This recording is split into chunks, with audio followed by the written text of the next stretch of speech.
It's a lovely trophy, lots of photographs taken with it, made sure it's well protected and stuff. Yeah, it's one of lots of memories that I can take with me, and I could probably admit now it's probably top of the tree. I have a lot of fantastic memories, and a lot of disrespectful things were said on social media regarding Graham, but he had no tactics on stage. There was no tactics. People were saying he was walking down. That's just the way Graham is.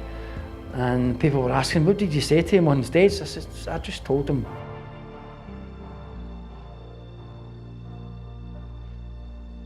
Hello, welcome along to the Tungsten Talk here at the MODUS Super Series, where we have a look back at the lives and careers of some of the stars of the sport of darts. And today we have the newly crowned World Seniors Champion, Ross Montgomery, with us in the studio. Ross, first of all, when you hear the words World Champion, I can see the smile on your face. What does that bring to you? It still really hasn't sunk in yet. I've had interviews, I've had chats, but yeah, it's a bit surreal, if that's the right word. But yeah, it's nice to hear.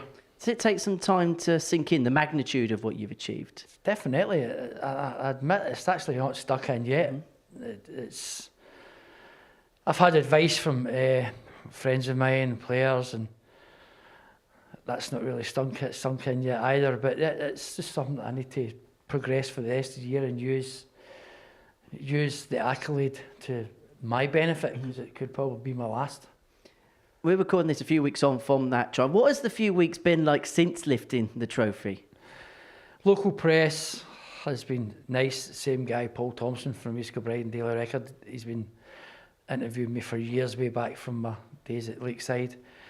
Local leagues, Monday night, Thursday nights. It's all been good fun, meeting all the players that I've known for a long, long time. And it's one of those ones, devil you do, devil you don't. He's not coming because he's world champion. He's coming because he's strolling in. But it's all been good fun. I won't comment on some of the comments that I've heard on social media, but that's just the way it goes. But yeah, it's been good. You've achieved a lot in your career, but is that the one title in terms of that big title you can at the moment put really at the top of the list? Definitely. It's definitely, as Dorothy said to me, you need to realise that you're world champion. You don't realise. I'm like, yeah, I'm world champion, but it's took a long time, and it's, as I said, it's still not sunk in. Prior to the tournament, then, what was your thoughts and your thinking going into the event? No disrespect to Trina, but won that first game, and then just take it from there and just pace myself and just take it easy and just take every game as it comes. I thoroughly enjoyed playing against John Park, the legend that he is. That was a difficult game. Then I just took the positive from it and moved on.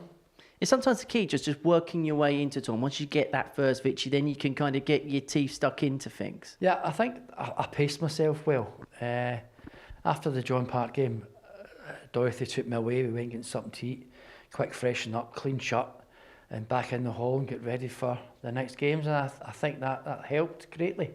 Because then, if I hadn't done that, I'd have probably been just sitting in the players' room, throwing at the board, and doing what that players do, and then not realising, I'm back on. But taking that break, I think, helped. And how many times do we mention at World Championships or major events about players just getting that first win, that first round perhaps being the most difficult hurdle, because there are players that may, look ahead to the draw, but it means absolutely nothing if you don't get past that first round. Yeah, absolutely. I've lost many first rounds in my life. I know exactly what that's like. You're lucky to get to the first round in some cases. Yeah. Go on a raffle to get in there. So have I. The thing is, when you lose in the first round of a tournament, you never really feel like you was ever there. And when you sat watching it, because the bitterness wears off after a couple of days, and you can sort of sit and watch the final, see how it goes, and you watch it and you're like, I don't really have any recollection of this. Like, it's just goes. It's just a complete blur, because you don't really get a chance to root yourself and ground yourself into the tournament, where you become aware of everything in terms of the sights, the sounds, the smells, and everything that comes with that. So absolutely, you don't want to be in that position where you're out first, and especially in sort of ones that are condensed into like a weekend or a short week, because again, you've just got that horrible feeling like, was I ever really there? Did also like the format of the tournament in terms of it being played over I know it was a long weekend, but a weekend-like format. Did that also play to a certain amount? Because you knew that you were constantly going to be playing if you were getting through the rounds. You weren't going to have like the odd day off here and there. Yes, it was definitely in my mind, and that's why I paced myself and didn't go over the top in certain aspects in the players' room, and just sat, relaxed when you had the chance, and then just moved on. Whereas sometimes if you're playing one day, you could go out at night or whatever, and then you're not playing to the next. But the way the format was, you had to focus and try and keep your concentration level up and behave yourself, basically. In terms of a venue, what was the Circus Tavern like to play in?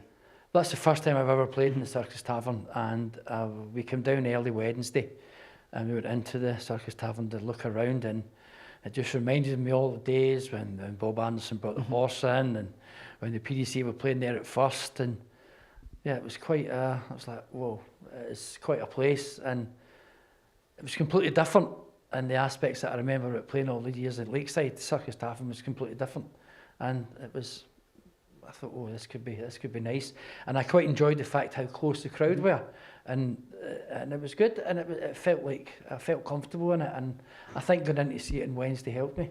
Is that sometimes an important thing, just feeling at home at a venue, feeling as if actually I feel like I'm comfortable to play my best darts here? Definitely, yeah. And as I said, because it was my first time there, as soon as I was in, I felt comfortable. I went, well, just bring this positivity forward and keep it in your head and focus and get the job done. And it's interesting as well, like we speak to a lot of players that when tournaments perhaps sometimes move venue and sometimes when players play somewhere for the first time, they can quite quickly kindle good memories. Because I can imagine venues, you do have that synergy to a place, whether they be good memories or bad memories. Yeah, and there's people that change their preparation to suit that. You know, if you think about, if you have a bad Ali Pali, for example, you have bad tournaments, then you think, right, I'm going to change the hotel. I'm not going to stay in the players' hotel. I'm going to change a different one. So it feels like a different event, feels like something different. And sometimes you do have to mix that up, but you also need that familiarity, like Ross is saying there, about getting there a day early, figuring it out. Because one thing you don't want to do is be having your practice starts, be building up for your game, and then go, I need the toilet, but I don't know where it is. and then you've got to go around asking, does anyone know where the toilet is? And you've got to figure out where everything... And just those little things just make you feel unprepared. They just make you feel a bit awkward in the venue. And that's why often when you go back the second day, it feels a lot more comfortable. So if you can go in a day early and get all that and get that preparation right, that preparation is going to allow you to bring out your best for sure.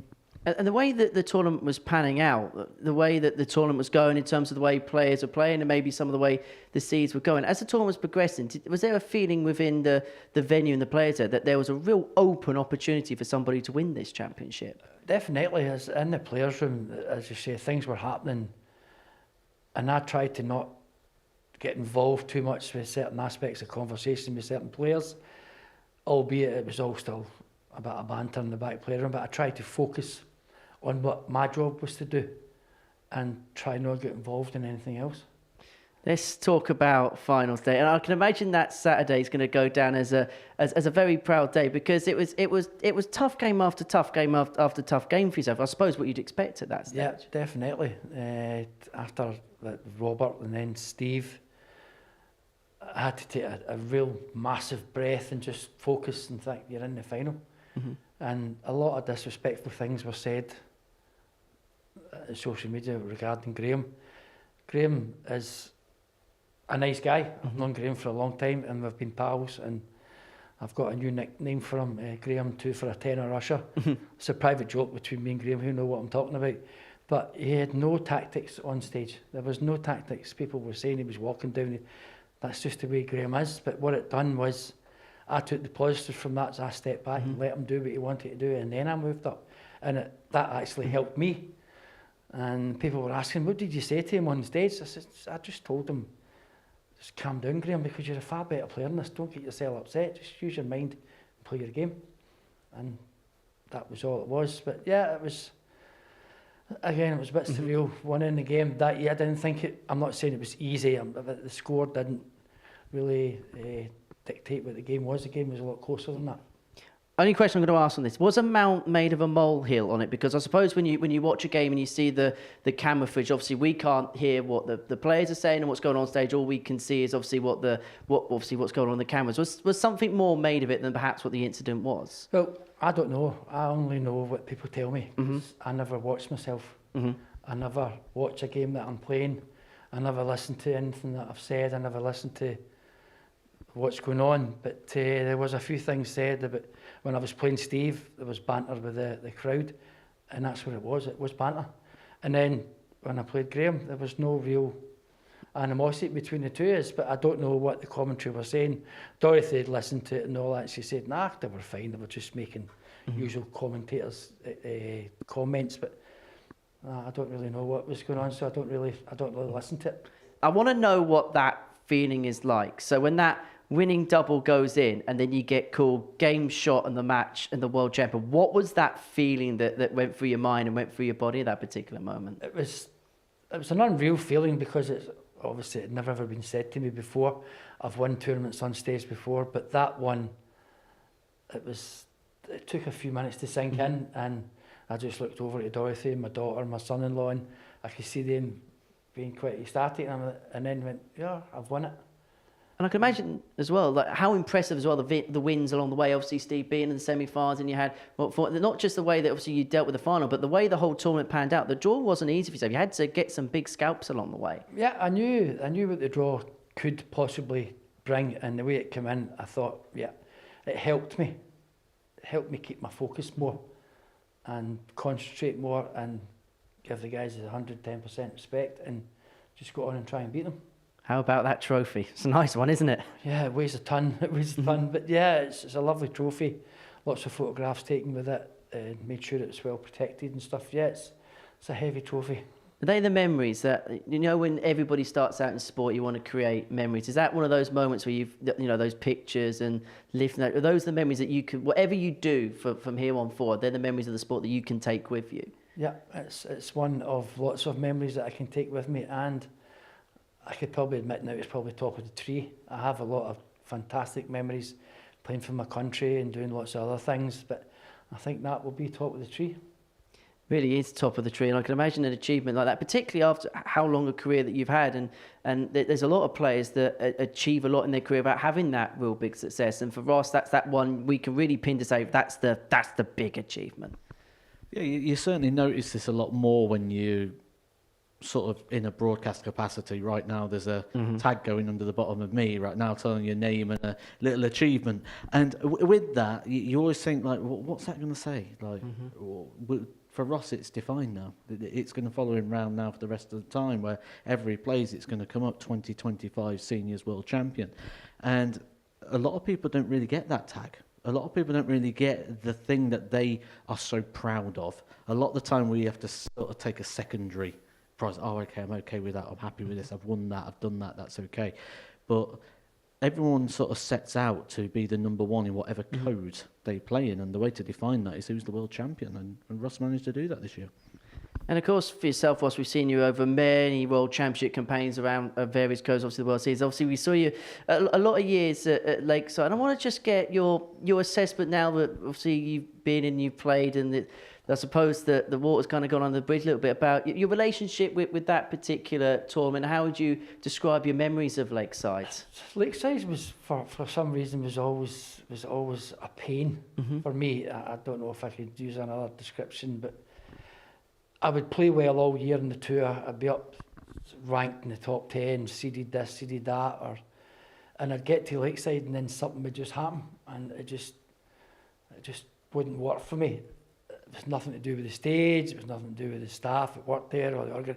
It was just something that Lakeside just to eat away at me, and I think the best I ever done at Lakeside was quarterfinals when Martin beat me, but it was just one of those things I just couldn't get out of my head, where I could go anywhere else in Europe and I was lucky enough I could win it. I've won Belgium a couple of times, as you know, about Hot Dutch Open, I've done that, I've won England, I've won British, but just Lakeside just seemed to be some sort of is it bogey, is that the word? I don't know, it was just one of those things, but yeah, and if I could have played then, like the way I played last week, it may have been different. Is part of that maybe down to the lack of opportunities on that system? Because essentially, all the things you mentioned there, Belgium, Holland, all these travelling around Europe, it's all leading towards that one opportunity a year and that one sort of pinnacle. Do you think maybe if there was other events across the year, other opportunities, that maybe it wouldn't have all emphasised on that one tournament? Yeah, I mean, that's a good point. I mean, but yeah, you sometimes, like, your points or whatever you gathered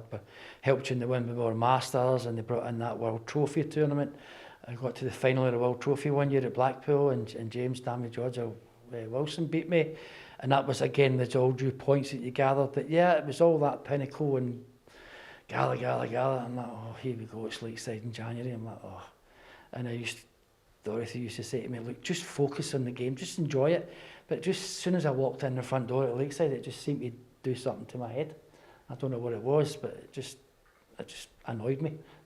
Is it sometimes a case of like the harder you try, the worse it gets, like year after year after year? Can it sometimes become more difficult? Because even if you try and get it out the back of your head, it's probably in there somewhere. Yeah, definitely. Because sometimes you go up there and, I don't know if it's focused, concentrate too hard, and it just doesn't work, and you get more annoyed, you get frustrated with it rather than just relaxing, and if they go, they go.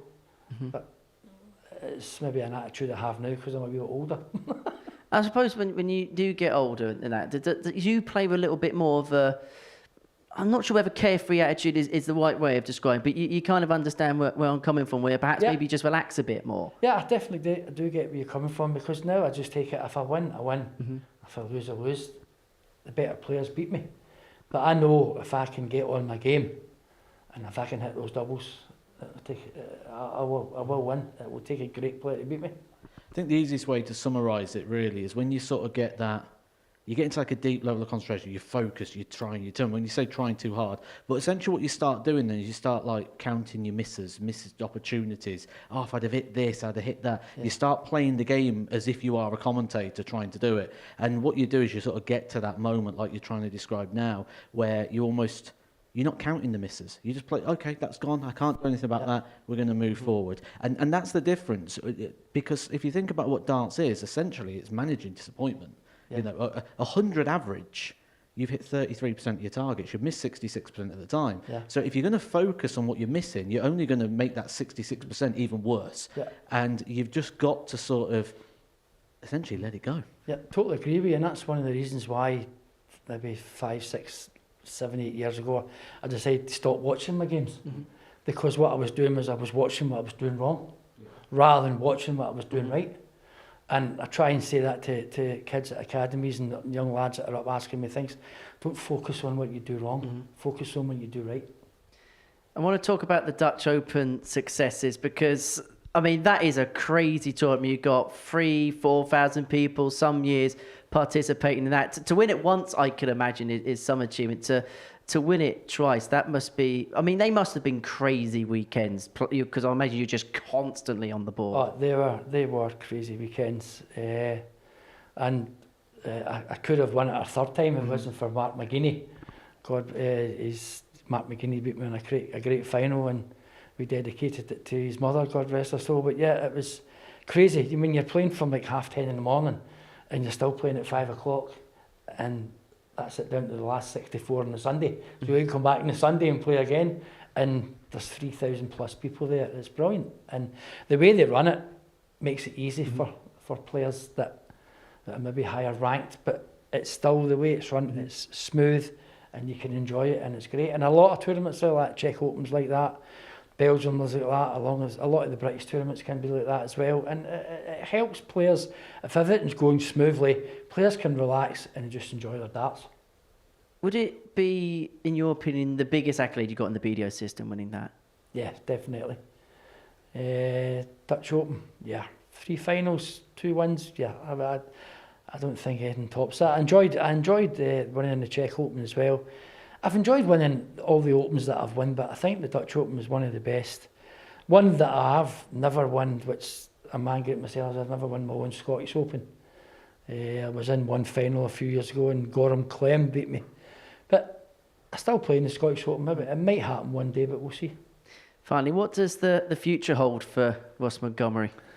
I've got a few bookings come in just now. There's lots of bookings for exhibitions, and I need to get a pallet, a wee wheelbarrow thing to wheel that trophy in it, the car. But yeah, and I'm going to stick to my ADC. I've booked all these ADC weekends. I'm going to play that. I'm going to do a couple of WDFs. I'm going to go over to Denmark, play Denmark Open. That's a good tournament.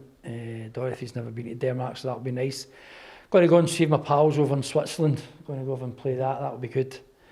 And I think possibly go down and play the England Open. We'll see. And these things are booked. We'll see what happens. Just about enjoying it now, yeah? Yeah, just going to go and have fun, yeah. Well, boss, thank you so much for your time. Really do appreciate it. And again, many congratulations on your success a couple of weeks ago. Matt, thank you very much for your time as ever. And thank you for watching the Tungsten Talk here on Pluto TV.